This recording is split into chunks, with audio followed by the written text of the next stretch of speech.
Bem-vindos ao nosso podcast diário. Sua audiência é a nossa maior motivação. Nós vamos então recordar Maria sob a visão da doutrina espírita, recordando que o espiritismo é uma ciência de observação, ao mesmo tempo uma doutrina filosófica que trata da natureza, origem e destino dos espíritos e das suas relações com a vida material.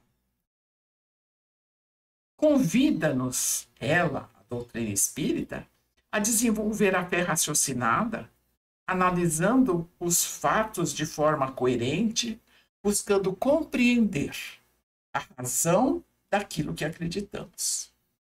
Na codificação toda, encontramos que a religião, no sentido de religiosidade, deve caminhar de acordo e de conformidade com a ciência, de modo que uma não ignore a outra.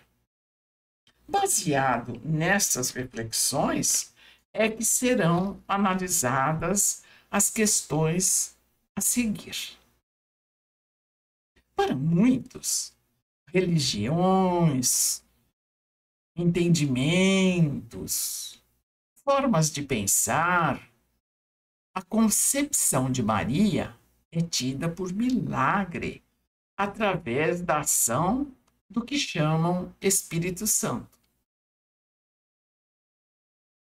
Aceito esse fato, estaria sendo colocada a reprodução assexuada. Segundo a doutrina espírita, não existem milagres. Todos os acontecimentos estão incluídos na ação da lei natural, criada por Deus em sua infinita perfeição, e desta forma não há necessidade do Criador realizar milagres para provar sua grandiosidade.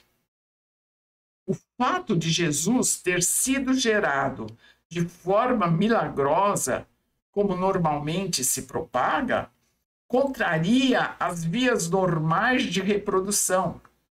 E para o Espiritismo, esta é uma questão relevante, uma vez que a reprodução humana é uma consequência das leis naturais de Deus.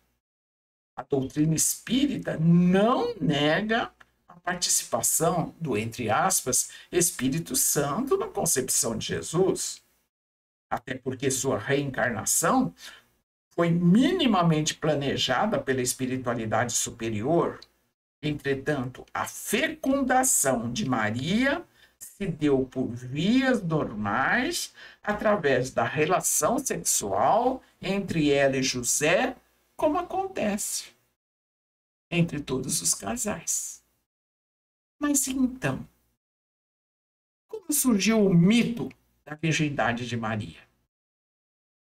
Acredita-se que a crença dominante da época tenha disseminado essa tese com o fim de diminuir a promiscuidade sexual entre as pessoas. Entendia, pregava e exigia ela que a prática sexual só era, entre aspas, válida no sentido de ser exercida apenas para não provocar a extinção da raça humana. E, portanto, quanto menor fosse a relação sexual entre as pessoas, inclusive entre os casais, menores seriam os pecados. Outro detalhe, Jesus era visto como uma figura mitológica. E sendo Deus, ele não poderia ter nascido como as demais pessoas, porque ele teria o pecado original cometido por Adão e Eva. O Novo Testamento, por 88 vezes, refere-se a Jesus como um ser humano e como tal.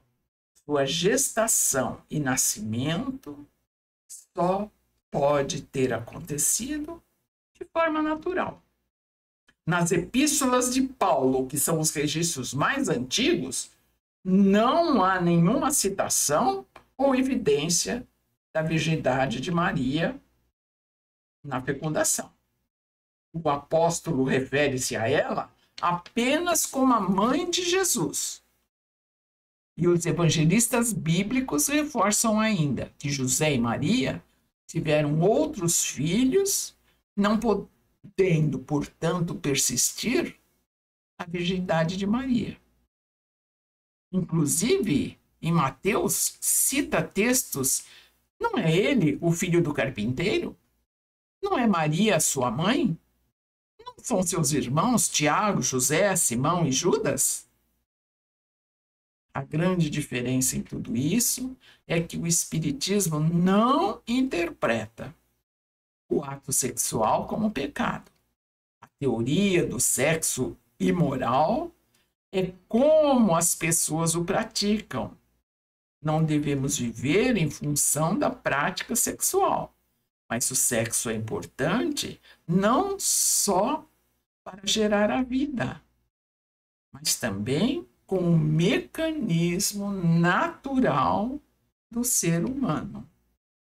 E ficamos aqui até o nosso próximo episódio. Que a Mãe Querida nos guarde e abençoe.